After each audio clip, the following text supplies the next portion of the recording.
everyone, welcome to Cancer Healing Journey Talks. Myself Sonali Modi from Community Outreach Team of Zenonio and Love Heals Cancer. Cancer Healing Journey Talks help cancer survivors and caregivers to share their journey with vast number of other caregivers and survivors who have traveled or been traveling to this journey. It also motivates and inspires them for their faster recovery. So firstly, I would like to introduce you to today's speaker, Ms. Ashma Khanani. She is a cancer survivor. I am happy that you are here today with us to share your journey.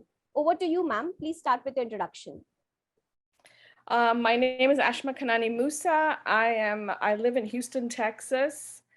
My profession by education is I'm a registered nurse. I work with my husband. He's a family physician. And I also am an integrative health and wellness coach. So I work with him closely because he's a preventive family medicine physician. And I have two children, 21 and 26. And I live right next to NASA. And we have a home here and we love to travel. That is our passion. So we travel a lot. So that's pretty much my background, but I can go on and on and on if you want. So what cancer type it was and at what stage it got diagnosed? So I had the ductal carcinoma, breast cancer. And initially, when they did the mammogram and all the tests, they told me it's, like maybe stage 1, very small cancer. We can go in there and do a lumpectomy. And that should cure everything for you and you can move on with your life, because it was picked up on a mammogram, which I was very on top of things with my health, always every year getting my mammograms in time.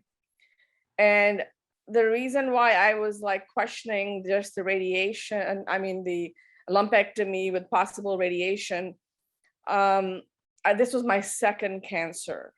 So this was my second primary cancer. So I got a little concerned and I talked to a lot of people and I prayed about it. And I actually went back to the oncologist and I told him I really feel like I just go ahead and I just want to get a bilateral mastectomy. I think that gives me more peace, knowing that this was a secondary cancer and what if it moves into the different breast? And I don't want to live like that. So initially, they were not happy. I went to MD Anderson Cancer Center, which is the mecca of cancer treatment here in Houston. And they told me, they said, you're so young. I was about 48. And so they said, emotionally, you will not be able to handle that. And that's not the course of the treatment of your diagnosis. So I told them, I said, I don't know, something is telling me that I need to do this. So they told me they needed a psychiatric evaluation on me. And I said, I really don't think I need a psychiatric evaluation. I think it's my body and this is what I choose to do. So they went ahead and did the surgery. And, it was a very extensive surgery because I chose to do a transplant to use my own skin to rebuild me. So it was a 14-hour procedure. Where they, do the flap. And I felt that that was the best choice for me because I didn't want any artificial things in my body and then have other surgeries down the line with this. So just wanted to get it done and move on with my life. So I went ahead and did that. It was a very hard recovery because I was pretty much laid up in bed. I couldn't do anything for myself. And my kids were very young at that time. So that was my biggest concern. So I did have my aunt come and help me from Canada. And that kind of relieved my pressure of not, worrying about the children. So after 2 weeks, I went back for my follow-up. And by that time, they had done lymph node biopsies and the biopsies on the tissue. So they told me, they said, well, we would have actually removed that breast completely because when we went inside and we saw that the cancer had actually spread a little bit more around the margins. They have certain margins that they go by. And so we would have actually removed your right breast regardless. And then they told me that I had a HER2 positive cancer type, which is a very aggressive kind. So they recommended, after 10 oncologists at MD Anderson reviewed my case, and my oncologist had actually done a lot of research in the HER2 positive cancer. And, there's a drug that goes specifically targets that cancer type, which is Herceptin. So he presented, he said, I spoke to 10 physicians in the room, and, 8 of the oncologists said, she had a bilateral, she got everything, everything's gone. I don't think she needs chemotherapy. But he felt very strongly. He said, I've seen cases where this cancer comes back and it's extremely aggressive. So to bring your odds down, go ahead. I would prefer that you go ahead and agree to having chemotherapy. And I think that's when I sort of really broke down. So how many chemotherapy cycles you took, and what chemotherapy types they were? I can't remember what types there were, but the first 6 months were very aggressive with 3 different drugs. And then for the last 6 months, it was the Herceptin, because the Herceptin is the one that they want to give you for a year. So basically 1 year of chemotherapy that I had to have. Okay. So what were the symptoms and how it got diagnosed? So the symptoms were nothing. I just went in for my regular routine mammogram, and we know the doctor that actually does the she reads all the films. So she happened to call us on the weekend because we send a lot of patients to this facility. So I was a little surprised, why is she calling my husband on a Saturday? But she was so concerned, and she said, I know this is your wife, and I'm seeing something suspicious, and I want you to come in Monday to do a biopsy. So no symptoms, just preventive care, doing a simple mammogram. That's where it was picked up.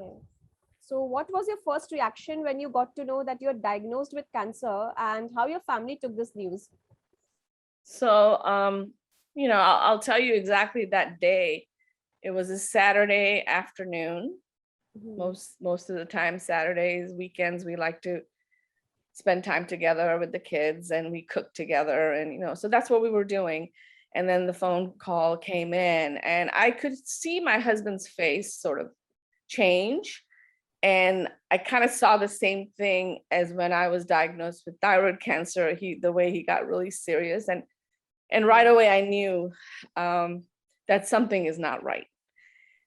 So I kind of just went into became frozen basically. And I started thinking about a lot of things. He hasn't even told me anything yet, but all these things were going through my mind. And so we looked at each other when he hung up, and we didn't say anything to each other because the kids were there, and we knew, and he knew that I knew there was something suspicious, that I had to go on in Monday for a biopsy. I'm a nurse. I know what that means. So then we kind of let the kids, play and this and that. And then we spoke about it. And we agreed that we never like to really tell, we don't want to keep anything from our children, because we are people of faith. And yes, God tests you with these illnesses or challenges. So we've always taught them that, but ultimately your journey is you're going to meet your creator one day. Yes. But we wanted to tell them just enough for a 13-year-old and a 6-year-old would understand, nothing more. So I didn't want them to be scared with the details and all that, but we sat down as a family and we told them that, mommy has to go on Monday for this biopsy. And my husband explained what the biopsy is. And my daughter has a lot of questions. I could tell she wanted to know more about it. And so I told them, I said, once we find out whether it is malignant, meaning is it spread, then mommy will have to have more procedures, or we don't know yet. But we're going to do everything possible for me to take this out of my body. And so I could tell that they were satisfied because we didn't lie to them. And I also told them, I said, we are going to get through this as a family together, So I kind of wanted to include them in the decision making. And so it shook us because of being the second cancer. And I didn't know which way this was going to go. So it kind of changed my life that Saturday afternoon. Okay. So did you find any alternative treatment? What do you mean by alternative treatment? Like apart from the conventional treatments, any alternative treatments you also tried? Not really, just making sure that I rested, I meditate. I'm a big meditator. So I really believe in meditation, my prayers, and making sure that I was, there were days when I was really, really, really tired. And so I would push myself in the morning to get out in the garden and walk in the green grass to kind of give me that nurturing, healing process. And I believe in a lot of the natural way of dealing with things. So that's always been there with me. I'm a, big fan of that, to promote the take the time out. I'm a busy person. I manage both of my husband's practices. I had 2 kids, managing the house, managing the practice. It was something I had to just put aside and say, no, I need to focus on me right now. And this is the only way. And I think keeping yourself positive is the biggest tool for any struggles that you're going through, because having a good attitude, making sure that you are, around positive people, meditation, like I said, that was my savior, because I never needed any sleeping pills. My oncologist would ask me, are you sleeping okay? I said, yeah, I meditate and I go to sleep. I'm good with that. So I never really needed that. So I kind of embraced my journey.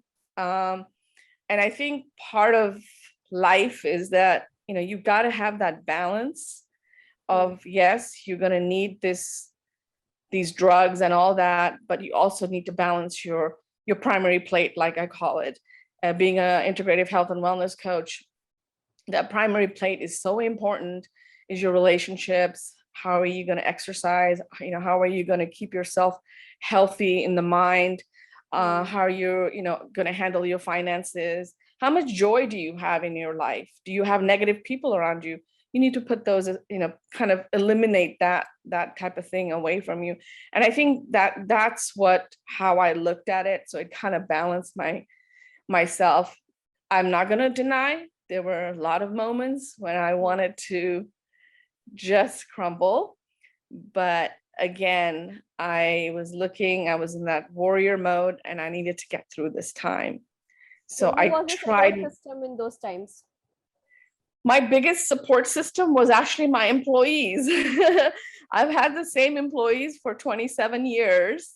And they're like, people prayed in the mosque, in the churches, in the synagogues, in the temples, because I have such a rare different friends in my life, and I have great support when it comes to that, because I like to give to the community, and I've always been known to never say no to somebody if somebody needs something. And you know what? That all came back to give me the blessings that I needed at that time.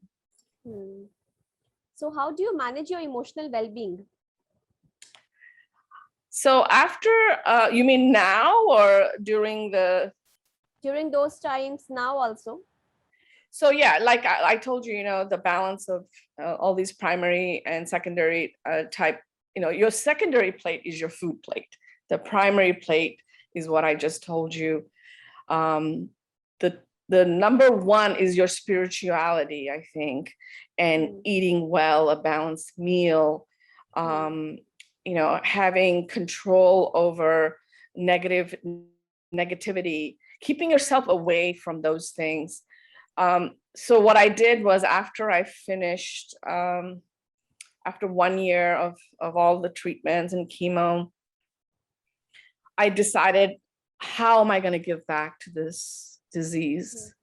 What change am I going to make? It was about me for the first year. It was me that was going through everything. They were all there for me. Now, how am I going to give to the universe what I have learned from this journey? And I think whenever I speak at different conferences or, different events, people always ask me, did you ever question why you? And I said, no, because I feel that this cancer journey, I'm glad I went through this, because I found my purpose. So after that, I started with my own community. I wanted to reach out to the South Asian community, the Arabic community, the Pakistani community, because they all come to the mosque. And I am one of the board members at the mosque as well, which is very rare to hear for a Muslim woman to be on board. But we have such a wonderful leader that actually he came to me and he said, I want you to be part of the board so you can teach our women a lot of things that you have learned in life. So I actually did an event to bring awareness for breast cancer. And when you talk about breasts in our community, it's a taboo subject. Yes. Nobody wants to hear that. Oh my God, she's talking about something that, so I wanted to break that ice. It was hard. I was called names. I was even to the point where I had people argue with me, but I commend our leader, Dr. Basuni. He said, you know what? You keep doing what you are doing, because this is going to make a difference for our community. So I brought in, where I was diagnosed, there's a nonprofit organization here in Houston. They do mammograms for women that have no source of income or no insurance.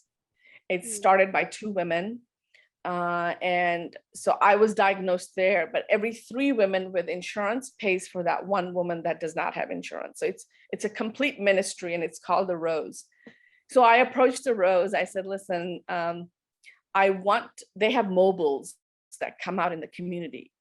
So I told them, I said, I want the mobile to come out to the mosque, because most of our women are scared to go get a baseline mammogram, because they feel they're scared, So I signed up 20 women. They agreed that we're going to do the mammogram. None of them had mammograms done. They were all above 50 years old. We set up an area and we did the mammograms. And from those 20, 7 of those came back abnormal. So they were then followed up by the Rose, and they facilitate with all the treatments and everything that's needed. They just don't do the mammograms and leave the woman like, okay, now you're on your own. No, they do the whole 9 yards for them. So that was my first, breaking the ice in the community. And then I started, talking to women, especially the timid women. They don't want to talk and they're scared, and they started coming out then and talking to me if they had any issues, and if they're feeling a lump or a bump or whatever, like what, so we did different kinds of short lectures and education. We had a nurse practitioner that's a really close friend of mine, my big supporter, and she was there for me. She shows them, how to examine yourself, how to do a breast exam, when to do it, and what is normal, what is not normal. So these are the things I started teaching my community, and it started to flow to other communities. And Today, I am the vice president of the Indian American Cancer Network here. That is a beautiful organization, a nonprofit that we find resources for South Asian women if they don't have any, like say if they're getting chemo and there's no one to take care of things at home. We go out, we try to get them meals and things like that.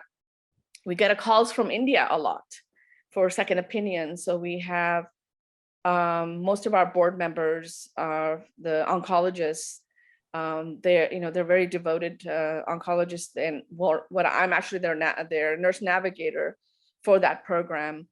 And so when we get the call on the magic, it's called the magic box or something like that.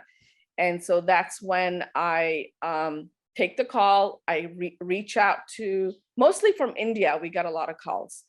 And then I get their history, I get their, all their tests or all their reports. And then I will forward that to one of our oncologists and connect them that way. Sometimes they have questions. Being a survivor, they ask me, how did you get through your, and so sometimes we'll do a short coaching session.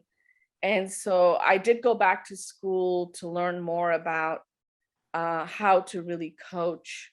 Yes, I had the tools, but how do you approach and how do you do different things scientifically? That would be easier. That's when I went in and learned more about integrative health and wellness coaching. So I am actually a cancer coach for anybody that's going through.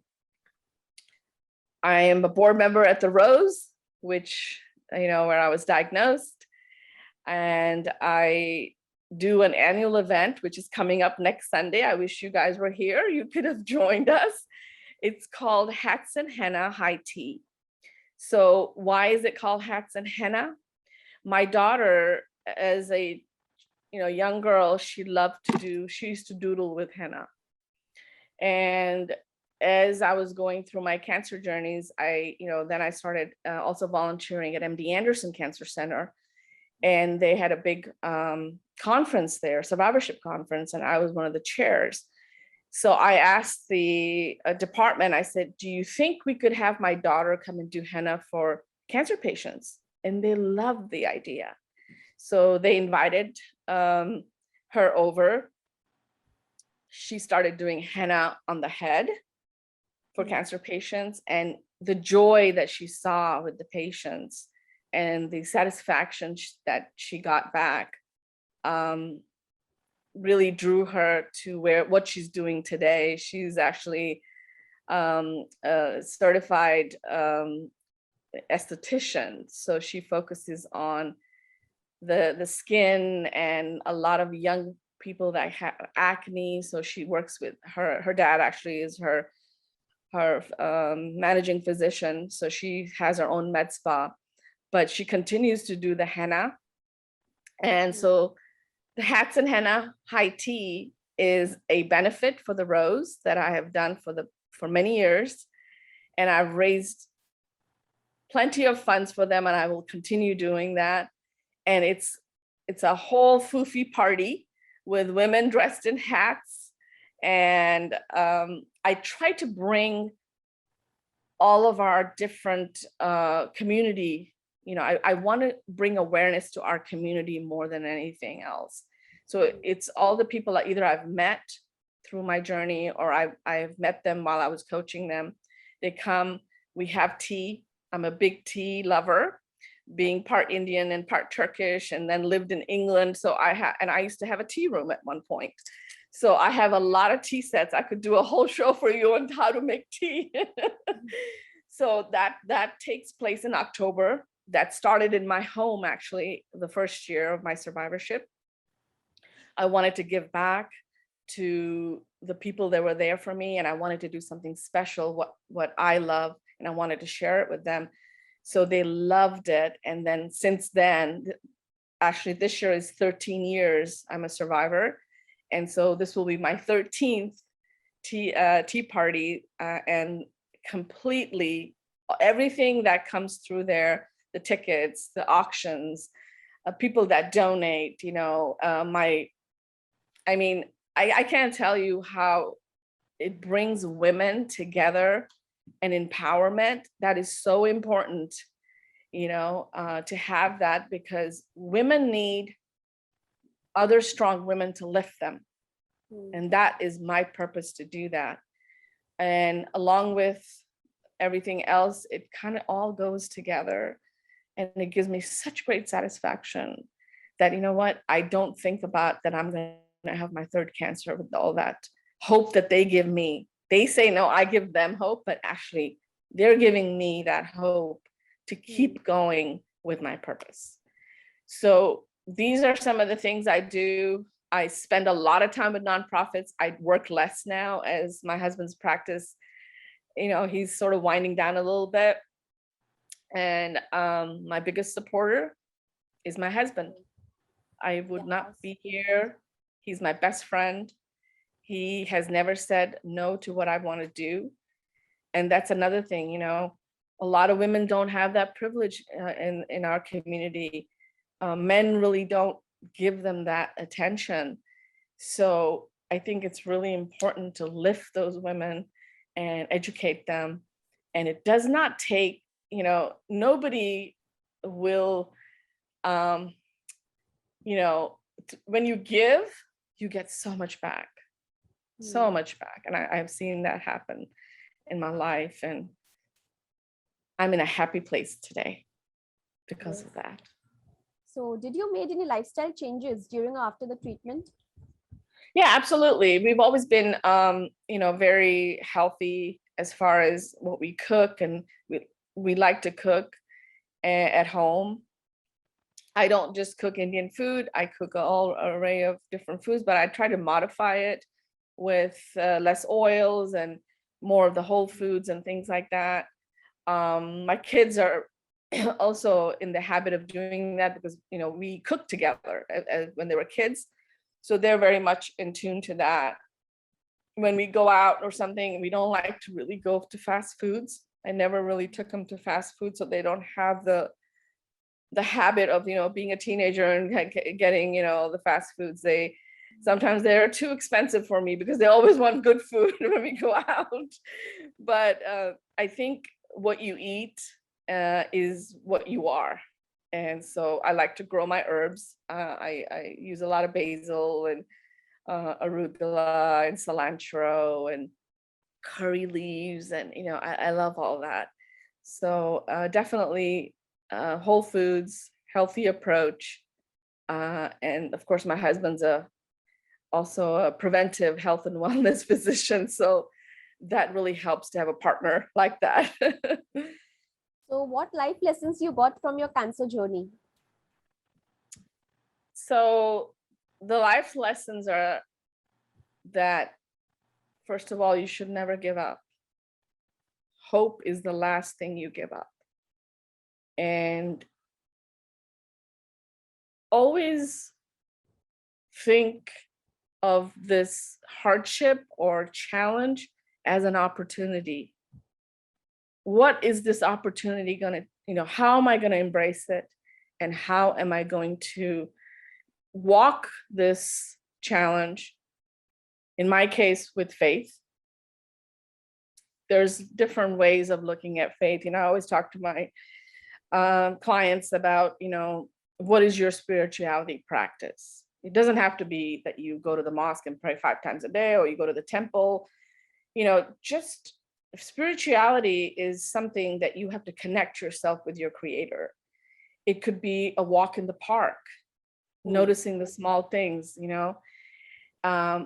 so being here and now is very important. That was the biggest lesson I learned, is appreciate this moment, appreciate to be here. Don't go in the past, don't go in the future, because we don't know what's in the future for us. So why are we going to clutter our brain with things that have not happened?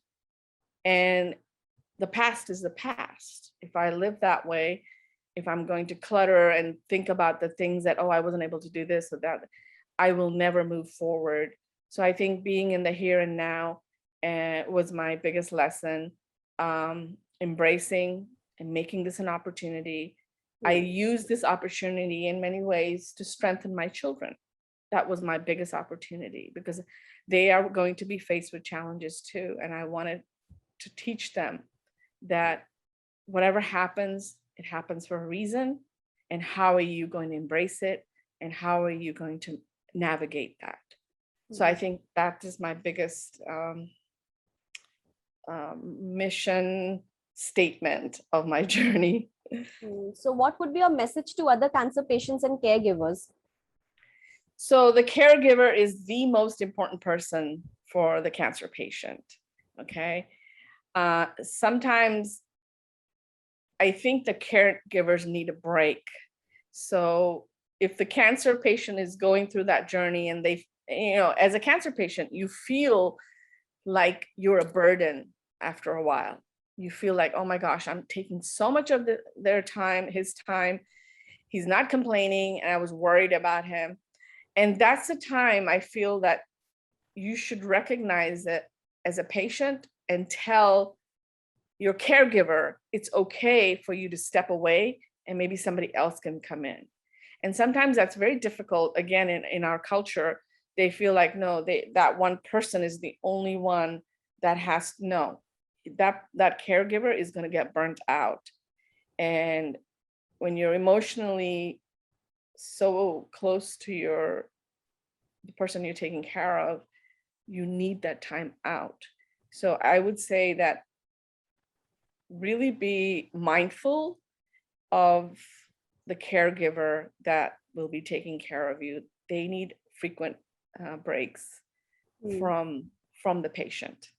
Yes. So how did you overcome your fear of treatment or side effects? I basically, my faith.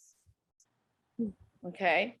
My faith is there comes a point in your life you can do whatever you want. Okay. Cancer is such a, it's like a death sentence, people think, but also cancer is so advanced now. We have so much research behind it. So I think making sure that you do everything that the doctor tells you, balance it with your alternative medicine, whatever you choose to do, but at the same time, really focus on yourself and what strengthens you. There's got to be something that really gives you that comfort. And for me, my faith, I just basically gave my burdens to someone else, which is my creator. And I said, I'm going to do everything, but then it's my destiny. So I think my faith is the most important thing in my life. Yes. So how is your life after cancer? Beautiful. I'm 57 now, and I've lived a good life. I've had a lot of challenges. This is just one challenge I've had. I've had some catastrophic challenges in the past. So I think my 50s are the best. Yes. I love being 50. Yeah. When did you think that you can beat this disease, or was this belief always there with you? It was always there. Okay. Always there. The minute I found out, I said, no, I'm going to get through this. My time is not up yet. I have a lot of work to do. So I had put that in my subconscious, and I wanted to just keep thinking that. Okay. And did you join any support group? And what do you think is the importance of such support groups? So that's the reason why I do what I do now, is to coach people, because I didn't have a support group. I didn't have somebody that really I could talk to that had already gone through it. Everything was happening so fast that and so that's the reason why I added this extra giving back, is to become a coach for cancer patients, because support groups are very, very helpful.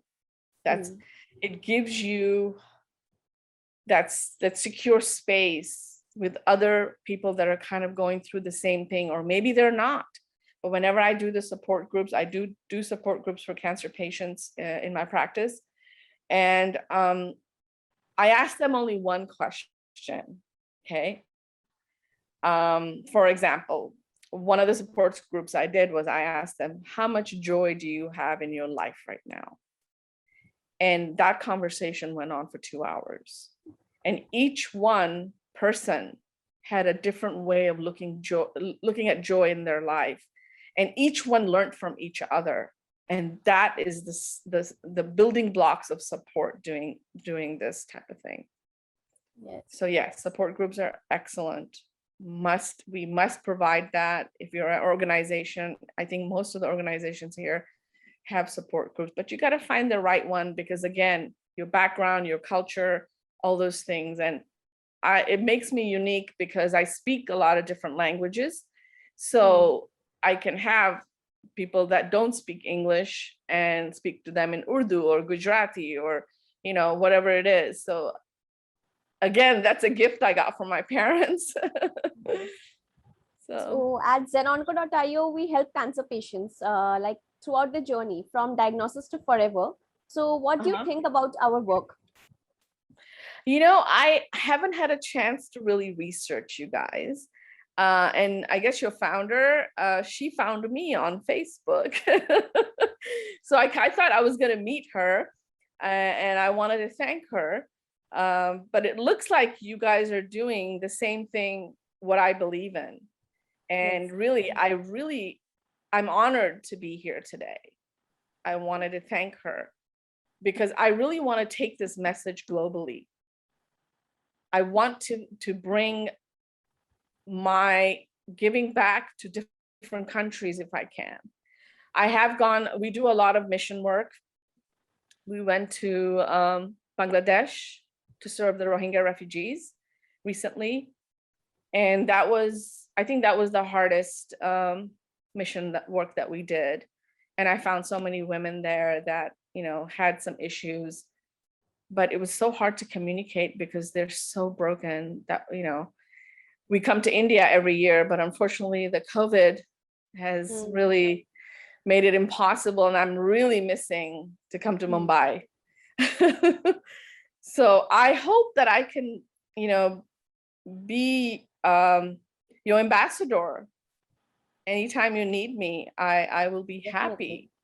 Yeah. Happy to come and, join your organization in any way that I can give back a message or whatever you need. I'm honored. Yes. So what do you think about the stigmas attached to cancer and the importance of awareness for it? So it's the stigma again, our community, I find it recently I'm seeing a lot of young women being diagnosed now.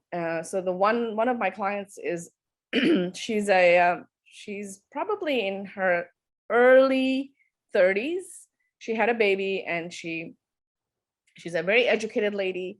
She's actually a pharmacist. And so she approached me because she wanted some help and coaching and things like that. So I find it that the educated women that are going through such journeys with breast cancer, they have an easier time to sort of talk about it. But I'm finding that women in their like over 50s, they still have that old-fashioned upbringing. So another woman that I spoke to, the daughter was so frustrated as a caregiver that she approached me and she said, is there any way you can talk to my mom? Because she does not want to tell anybody outside our family. So how am I going to get the support that I need for myself? It was so frustrating for her. But she refuses to share her diagnosis with anybody. I have seen women that don't want to say anything to their children. So that is, I think if you're going through something, you're not alone. There is somebody that can help you through this. And like I said, going back is, trying to keep those positive people in your life. So I think that is the biggest stigma, is talking about breasts freely or talking about, things that women are going through. Well, woman checks, people want to always hide that. It's like, no, I'm not going to talk about that in front of everyone. No, it's okay. If you are having an issue, maybe you might get somebody like me will be at a party or something and we'll be able to help her, So I think that's the only, and this is why this program that I do every year, I bring awareness. So for example, the first year my husband spoke as a caregiver. How was it for a physician, a caregiver? How did he handle his wife's care? The second year, I think everybody in that room was crying that day. Then the second year, I brought my daughter to talk about, as a 13-year-old, what should she go through? And you know what? When she spoke, I had no idea that she was going through all that. But it brought so much awareness, so much positiveness. So then you're breaking the stigma of seeing a 13-year-old speaking in front of 200 people. Like, wow, she went through this with her mom and she's speaking and sharing, and maybe it might help somebody. So that's the thing. And I think to break this stigma, we need to continue the work we're doing, the work that you guys are doing. I'm so happy that you guys have this organization over there. And so you can reach a lot of people with social media now, which is a great platform, So yeah, we need to work together, and hopefully we can break that stigma. Yes. So thank you so much for your valuable time. I'm sure this session really motivates people out there who have traveled or been traveling to this journey. It was lovely having you here today with us. So once again, thank you so much.